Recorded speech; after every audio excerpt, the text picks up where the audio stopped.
So this week I wanted to talk about time to fun, and really, I guess the inspiration for this topic, in terms of talking about it this week, came from a tweet that did the rounds recently. You might have seen it from the account Tosselot, and which is Tocelot. He was basically highlighting what a good job Call of Duty Mobile does at increasing the time to fun, or shortening the time to fun, I should say.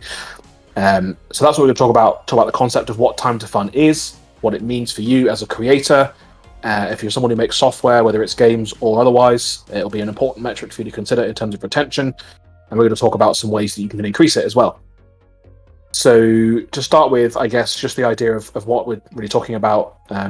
Retention is such an important part of any product lifecycle, especially if you're operating in this kind of media-based product world, whether you're working at Netflix, or you're working on a game, or you're working on a social media app. Anything that involves user engagement, retention is key. So if you're making a multiplayer game, players are your lifeblood. If you're making a single player game, those players are your fans, your repeat buyers, your people who are heavily invested in the franchise. So keeping players around is really important, and it's difficult, nigh on impossible, to make money if you can't keep players sticking around with your product, with your game, so that you can engage with them long term, get them to invest in the product and buy more things in the future. And it's difficult, it's hard to make games. It's more and more complex every year to stand out amongst games. And I guess what Time to Fun is about is highlighting what you really don't want to happen is you work really hard to get those eyeballs, to attract the attention. What you don't want to do when you've got someone in the palm of your hand is let them slip away. You don't want to have them churn out because they're like, this is taking too long to get interesting, not immediately engaged with this, and oh look, there's a new thing on Netflix over here, I'll go and do that instead. Or I'm going to go back to something that I'm familiar with, I'm going to go and play Fortnite, whatever it is that you're trying to compete with, which is myriad and varied. So the metric time to fun is kind of what it says on the tin. It's essentially a measure of how quickly a player can be onboarded. So how fast can somebody go from pressing the button to launch the game, whether that's on their phone or on a console or putting a disc in, whatever the metric is. How long does it take them to get to a point where they're having fun? A point where they're engaged, they're enjoying it, they're doing something, getting the game experience, essentially. So we've got some stats to share with you, or I guess some approaches. One of the things that we want to share is, I guess, a common question which people have about time to fun is, well, how long is time to fun? Like, what's a good time to fun length? And it does vary quite a lot, but what I would say, and Tosselot pointed this out on Twitter as well, in a highly competitive landscape like the mobile space, the best games on mobile are doing it in under 60 seconds. That's the window that they have in terms of you've got 1 minute to make an impression. Otherwise, people are going to start dropping out, moving on, changing their mind. But ultimately, it does change a little bit, and the dynamic is slightly different if you've got a more of an investment in the title up front. So if it's a $60 purchase, maybe it's something they've bought, researched, installed, which has taken them time. They've sunk cost into it in some way. There's a good chance they're going to give you a bit longer than a minute to make your case. They might not turn it off after the first 60 seconds. But generally speaking, even though there's no exact rule of thumb for how long it should be, shorter is always better. So when in doubt, be looking for ways to reduce the amount of time it takes to get to the fun. Does that make sense so far, Dan? Is this very much so, and it's it's a really, like you say, really key thing, and really, I guess it further adds to the challenge of making games or making any product. We often talk about kind of the player acquisition side of things, and not only is it difficult to make a game in the first instance, and we all know that, and that is a huge challenge. You've then got the huge challenge of getting attention in the first place, getting somebody to install your game. And what you're highlighting here is actually that you're still not done with the battle there. You've got to actually retain that player. You've got to keep them engaged. You've got to get them thinking, I want to continue to invest my time into this. And like I say, I guess you've got that spectrum at one end of the scale. You've got the free-to-play mobile when you really, really are. I guess that is the battle royale of attention. You've got notifications coming in, you've got social media apps, you've got video apps, websites, all sorts of things. So actually, and like you said, if it's been a free-to-play game, they've got very little invested at this point. So that really is a big challenge there. So makes a lot of sense. Tell us more. What I wanted to do was give you guys some tips, I guess. So things that you could do if you're making a game, or maybe you're making an app that's not a game, but you know that you're competing in this space and you just want your app or your software, your website to be better. So a few different ways. And the first one I'm going to talk about is reducing barriers. So one of the best ways to make your TTF better is to reduce barriers, lower the barrier to entry, make it simpler to get in. And some of those barriers, things like loading screens might be really difficult to eliminate, but maybe there are ways you can reduce them, or you think about how you partition off the first chunk of the game. Others, like account creation, lengthy cutscenes, configuring lots of options, those things can either be removed completely, or they can be moved in terms of when they show up, when they're important to the player. So your game might have lots of systems, might have an elaborate story that involves lots of cutscenes. It might even, have systems that need to be demonstrated, but you don't necessarily need to do all that before you let somebody start having fun. And I've got an example for each of these ones that we're going to talk about. The example I've got for reducing barriers, which I think does this really well, is Forza Horizon 4. So the beginning of Forza Horizon 4, for those who haven't played it, it blends a short cutscene, it's about 40 seconds long, and it blends that cutscene straight into the middle of a race. So it looks like a cutscene, and then all of a sudden, you're in the race. And it's a high-octane, visually rich, interesting race with varied vehicles, varied landscapes. Basically, it's a demo. Like it's giving you the fun of the game in that first minute. So in less than 60 seconds from starting the game, you are racing and you're having a good time. You're engaging with the fun part of Forza Horizon 4. And there are lots of aspects to Forza Horizon 4. Like I say, they've got car buying, car customization, all the different event types, the open world. Lots of systems going on there, which get increasingly complicated. But the game has this sensibility, and it knows that the first thing you want to do isn't deal with any of that. The first thing you want to do is race. You want to be in a race, you want to feel the speed, you want to see the sorts of cars that you might be able to get later. Second thing that we've got as an example is to learn by doing. So a lot of games require tutorials. It's a very common thing for games to have tutorials. I'm not going to tell you that you shouldn't have a tutorial. In fact, I'm going to tell you almost the opposite. I'm going to tell you that the tutorial might be the most important level of your game, because it is the time where there's highest potential chance that somebody will bounce off it completely. So tutorials are a place where a lot of game developers, I guess, commit sins. They commit sins of being too complicated or of putting too much in them, and they're difficult to get right. But there are things that you can do to make them better, and one of them is to learn by doing. So you've got to think about the structure, the content, the pacing of a tutorial, and focus on learning by doing. So rather than presenting lots of text to read or a video of how to do something, let somebody start doing the thing that you want to teach them how to do. And if you can present the kind of information, which is important, information is important, if you can present that contextually in the environment, or if you can present it as short, quick overlays rather than it being a big upfront thing, it just kind of reduces that barrier and makes it a smoother process for players to get from pressing play to having fun. And tutorials can be fun. There's no reason why they shouldn't be fun. They might be basic from a challenge perspective. They might not be very difficult, but they should be fun. So an example I've got for this one is Portal, which I think everyone would agree is one of the greatest games of all time. So Portal uses environmental design and humorous voiceovers just to throw you straight into the action. You start in the story. It's not a separate part of the experience. It's just part of the main experience that you're in this cell. You've got GLaDOS talking to you, and they open the first portal for you. And that's the critical moment, right? You walk up to the portal and you see yourself through the portal from another angle. And that's the point where you're like, oh, I've just learned something. I've learned the mechanic of what's going on here immediately from the environment that I've been presented in and from doing it and stepping through the portal rather than being told, hey, we're going to give you a non-Euclidean portal gun.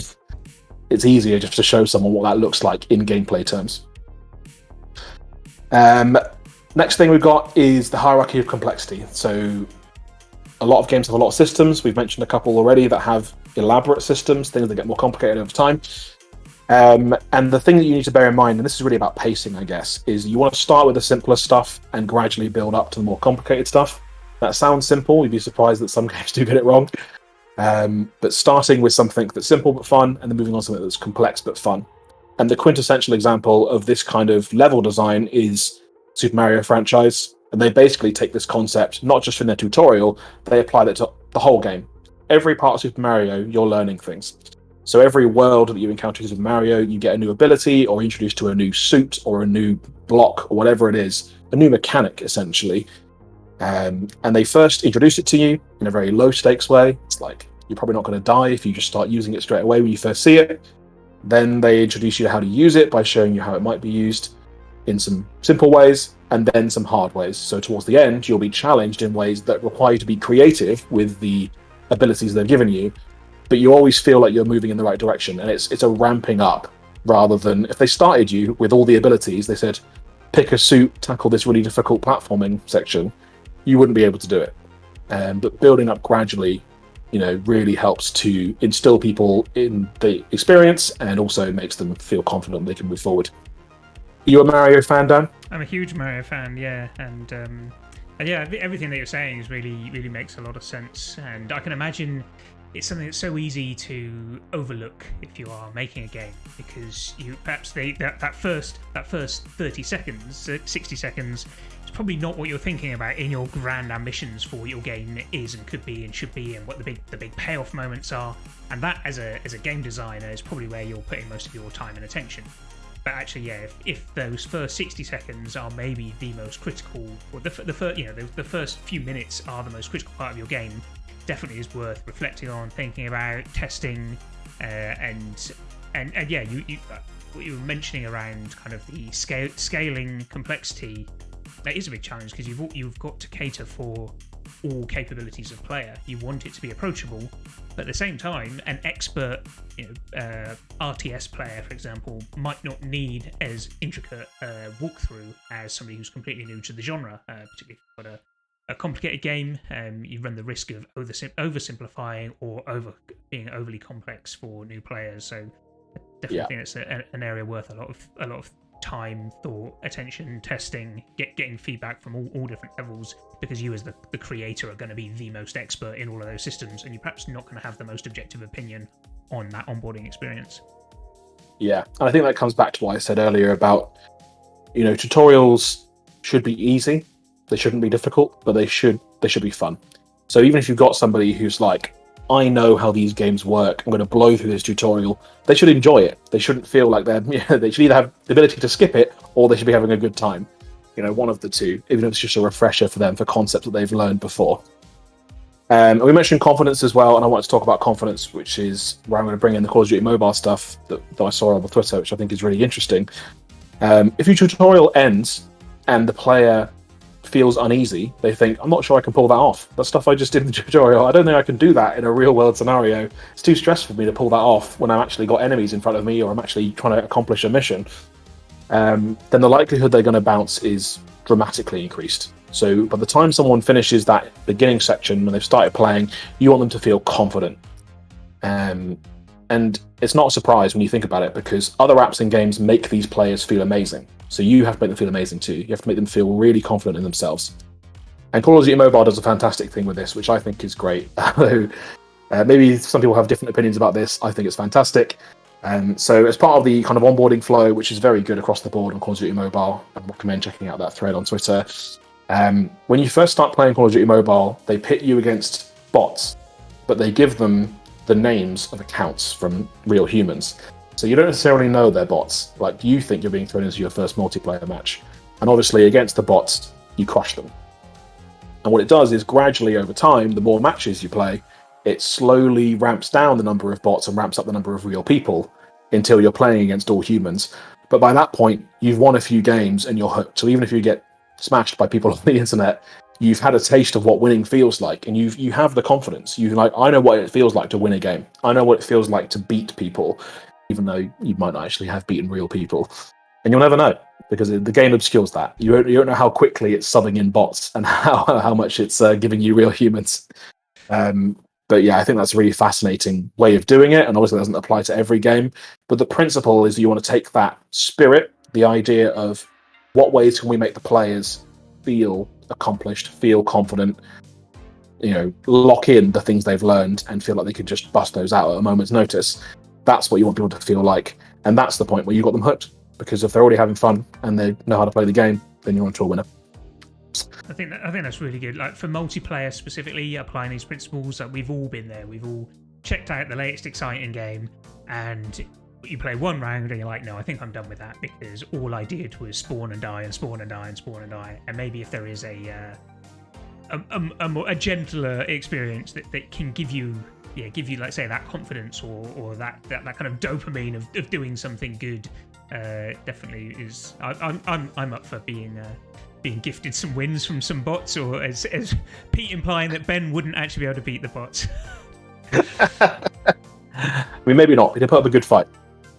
I did actually check out a mobile game, Golf Clash, recently, and it had a very similar experience. But it was a one-on-one kind of game that you played somebody at a game of golf, and I like hearing you now gives me a different perspective. But at the time, it did that. It was clearly a bot, but it didn't. It pretended it was not. Other than the fact it was kind of like a stock photo of somebody grinning and some slightly dodgy kind of chatbot style. There was a woman laughing while eating salad as the gamer picture. Yeah, exactly. Yeah, she had a headset on and everything. There was something a little bit jarring about the fact it was kind of like almost like taboo that this isn't a real person, but it's like we all knew it wasn't. So yeah, I mean I totally get it. But maybe there is some way of being a bit more honest about it, or kind of inform. I mean, Call of Duty does it well. If you look on YouTube, you'll find no shortage of people posting their first matches on Call of Duty Mobile, being like, "Look how many kills I got! I'm the greatest!" And a lot of the comments are like, "You realise they sub in bots when you first start the game, right?" So clearly, a lot of people don't realise it in that first moment. One of the last things I want to talk about, just quickly, and it kind of I guess ties in a bit more to some of the stuff that we do here at EdgePlay, is that playing your game probably isn't the first engagement that a customer has had with you. You know, we're talking about TTF in the context of pressing play and then getting to the fun. But in all likelihood, they have seen the game advertised. Maybe they've watched a trailer or seen it on social media, or at least read the listing on the game store that they've bought it from, whether that's the App Store or Steam or Epic. And while it might be a stretch to consider a Facebook ad as fun, as something that they would enjoy, some of those TTF principles can apply to the broader kind of extended experience. So every contact that a player has with your brand should be seamless, should be focused on trying to delight them, trying to engage them, and I guess having those same kind of rules. You know, you have a very limited window to get someone's attention and to try and hold on to it, so you have to do everything you can to make sure that works and that it feels good, feels part of the experience, and feels great. I definitely agree. You can definitely apply a lot of these principles to that communication piece as well. Try and set some of those expectations even before they've installed the game. Can they start to understand some of the mechanics or get some of the fun even before they've installed the game? And you're buying yourself more time later if you're starting to deliver on that experience sooner. So yeah, I think that's a really good point. Yep. And that's all. We're going to write this up as a little blog, so you can check this as like a written guide as well whenever you're thinking about time to fun, whenever you're looking at your tutorial level and being like, why doesn't this work? Why are people bouncing off this in QA? So we'll post that and share that on social media in the next few days. But yeah, time to fun. Don't forget, TTF. That's the acronym of the day.